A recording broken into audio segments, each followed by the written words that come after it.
Hey everyone, and welcome to another episode of the Fast Pass Podcast Live. And just like the last time, I didn't really plan for it this time. It is currently Friday, April 3rd at 8:35 p.m. Eastern Time, where I'm located at. So if you're tuning in to join me this evening, welcome. If you're listening to me at a later time, hey, good for you.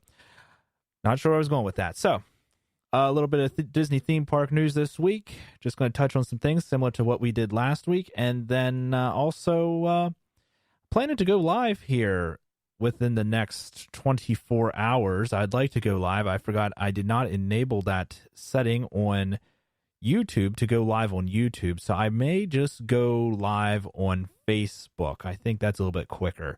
But I have an idea for a new web show or web entertainment show, I guess, where I will go live on Facebook.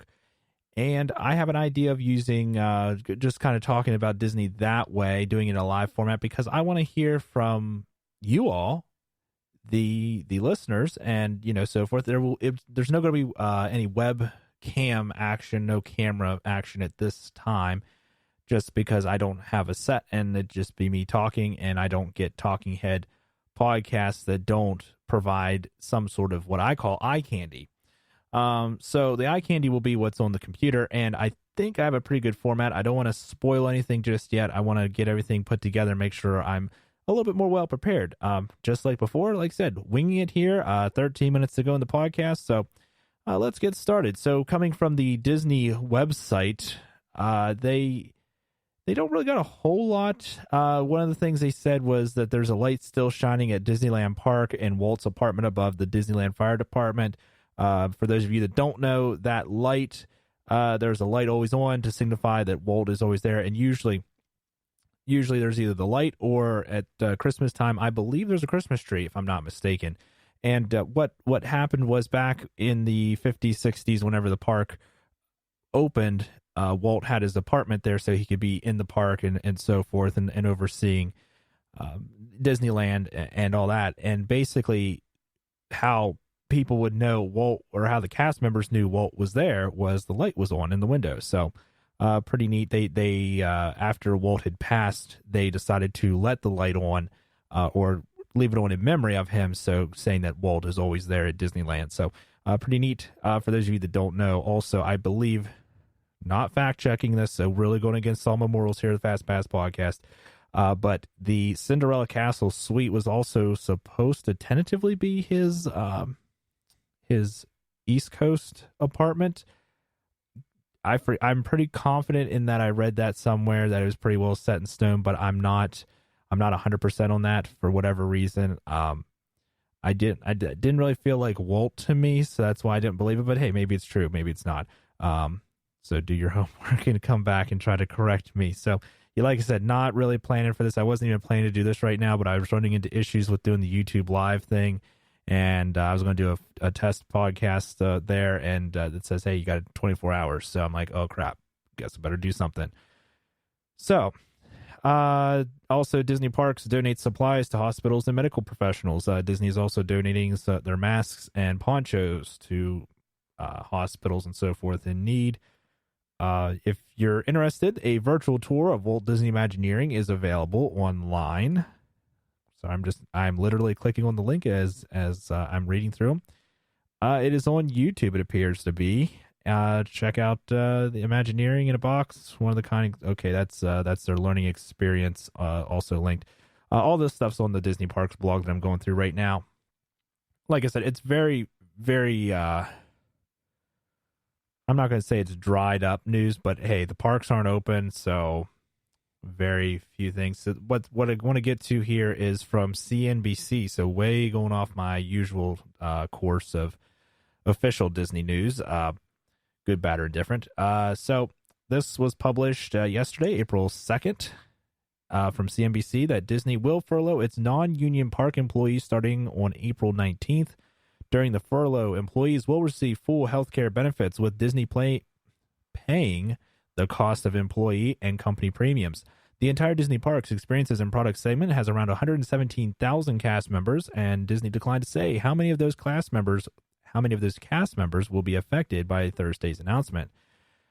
And basically, hey, without any idea when the park's going to open up, I mean, I feel for all the cast members. I said that last week's live podcast. I feel for everyone, and it's a tough time for everybody. This is a crazy, crazy, crazy time we live in. So yeah, I mean, for that to start to happen, but I mean, here's the deal. Whenever it comes down to business, I'm a business-minded individual.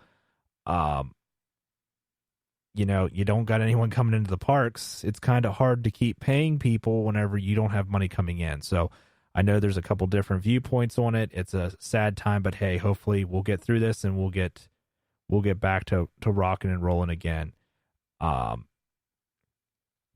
Last year, the segment, which is the Disney Parks experiences and products segment, accounted for 37% of the company's $69.6 billion in total revenue. So obviously going to take a hit. But hey, this is unprecedented. This is totally, unheard of anywhere, and it's worldwide. I mean, I don't know anywhere in the world that has not been touched by this.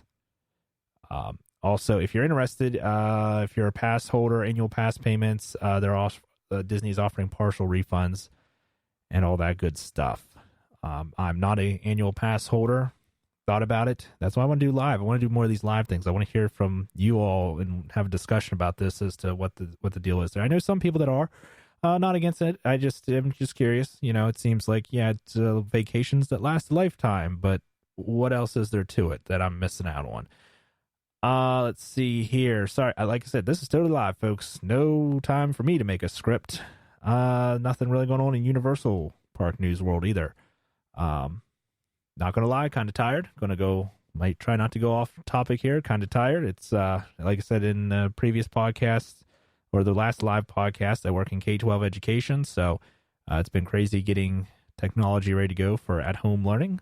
So yeah, definitely a little tired here. But like I said, I want to do something for you guys. Throw up a live podcast. Wow, 7 minutes and 30 seconds left. Wow, I got all kinds of time. But yeah, so basically wanted to make a quick announcement here. I think this should be posting to YouTube, SoundCloud, and Facebook. Maybe not Facebook. Maybe I didn't post it on Facebook. Yeah, I didn't post this on Facebook just yet. My apologies to those of you who are like, hey, why are we just hearing about this later on, not live on Facebook? But no, so the idea is here to go live tomorrow. I'd like to try to do it tomorrow. I'd like to do it on Saturday evenings here on the East Coast time, in the United States, just because I feel like that's a good time for me. Sundays could also work, but that's usually like, I don't know. I just think people, let me know. Comment or email me at fastpasspodcasting@gmail.com. Let me know your thoughts on this.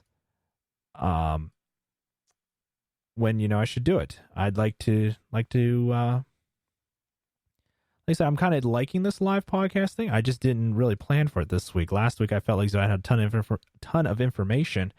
And this week, I'm like, hey, we're going live. There's not a whole lot of Disney news. Oh, one of the other things was circulating around the internet was about that the flag is still flying high at Disney parks, that the security members are raising and lowering the flag on Main Street, USA. For those of you that don't know, another piece of Disney trivia, that flag that they're raising and lowering is a true American flag with 50 stripes. 50 stripes. Oh, my goodness. I'm going to get so much flack for that. This is what you get for doing live. 50 stars and 13 stripes. There we go. My apologies. That is a true American flag. The other flags that you see on the tops of the buildings are actually not true American flags, and that's why they can stay flying all the time, because they're missing stars or stripes. I forget what it is, what part of it that they're missing, but they're missing a certain amount. I want to say it's the stars. So since it's not the American flag, it can stay up all night without being lit.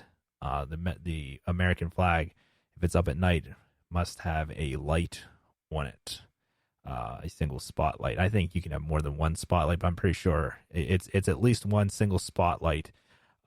So yeah, so they're raising and lowering it. Usually it's done by a veteran or a special member, guest, usually a veteran or something like that, during regular park operating time. So it's pretty cool to see that the security cast members are doing that. So shout out to those guys and all that they're doing. But yeah, so like I said, it's dried up. The news is dried up. I mean, I'm looking forward to the parks reopening. Just right now, there's no set time frame. So like I said, I understand both sides. I feel, some people are not happy that the furlough is going to happen. And I'm also feeling for the people, that have trips planned. I mean, life goes on one way or another, but yeah, I feel for everyone that's had trips planned, or those of you that work for Disney in one way or another, especially those that travel from outside the country. I mean, there's Disney parks literally all over the world now, but I feel for people that have tried to plan out their trips and tried to, that they only had their one chance to come, and now it could have, messed with that, because it's looking like here, I'm not a doctor, not a professional in any way, shape, or form to say this, so get your news from somewhere else. But basically, I mean, this is going on a lot longer than what was initially anticipated here in the United States, and it's one of those things where we're just now getting into the thick of it, where I'm located at. So, yeah. So, like I said, I just really feel for those folks and all that stuff. Like I said, I had to cancel my trip for the time being, and like I said, I'm looking forward to going back. But yeah, that's what I want to do. So at any rate, let's see, 3 minutes left. Yeah. So basically, just keep an eye out. We'll try to make a post one way or another. I'm thinking about doing YouTube Live if I can. I think it's a little bit better platform, because everyone seems to be okay with getting to YouTube versus Facebook. I don't have anything against Facebook. That's a whole different conversation as far as privacy and stuff like that. But I think YouTube is a more universally accepted platform, so that's why I'm planning to go live there. But nonetheless, that's the plan. I think I have a pretty cool idea lined up here. Like I said, don't want to say anything just yet. Still hammering out the details. That is one thing I am actually trying to script. So, but yeah, again, so yeah, thanks to for everyone for listening to the podcast. I know some people don't get to listen to it right away, and I know that I'm kind of off the wall with when do I go live. Let me know also if you think this is a good idea. Like you said, fastpasspodcasting@gmail.com is the email address, or you can, social media at the FastPass on Twitter. Look it up, FastPass Podcast, or the FastPass Podcast on Facebook, as well as YouTube. I believe this is also going live onto YouTube, or if it's not live on YouTube, it gets posted as soon as this is done and over with. So, like I said, yeah, so plan to do that here soon, and definitely, like I said, let me know if you guys like this live format where I'm not as polished. Hopefully I'll be a lot more awake whenever I do this again tomorrow, or whenever I do it again. But yeah, just let me know if you like this live format, and if you like, the off the cuff stuff, a little bit more laid back. I don't have anything against doing that. It's just find the time to do it, because that's my biggest thing, is finding it, being consistent as far as when and how things go live. I know that it gets recorded and you can listen to it later, but hey, if you want to join in the conversation, I greatly appreciate it. But yeah, plan to go live, aiming for a half hour to an hour. I don't want to make it too long, definitely, but half hour, 45 minutes, hour at the most. But yeah, so be sure to check it out. If not, I'll let you guys know. If you don't see anything, just assume that something majorly went wrong, and I'll try to aim to do it next week. But yeah, besides the technical glitch with YouTube, that's about it. So like I said, hang in there, folks. We're in this together. Literally no one is not being infected by this in some way, shape, or form. So, we're all in this together. The best thing is to keep our chins up, follow the recommendations of your government officials, the best you can. And yeah, like I said, we'll stay safe, stay healthy, do what you can. Life will go on. And before you know it, we'll all be back enjoying Dole Whips and all that fun stuff. So like I said, thanks for listening to this off the cuff podcast. Like I said, I really appreciate it, guys. Have a good one. Stay safe. Be well.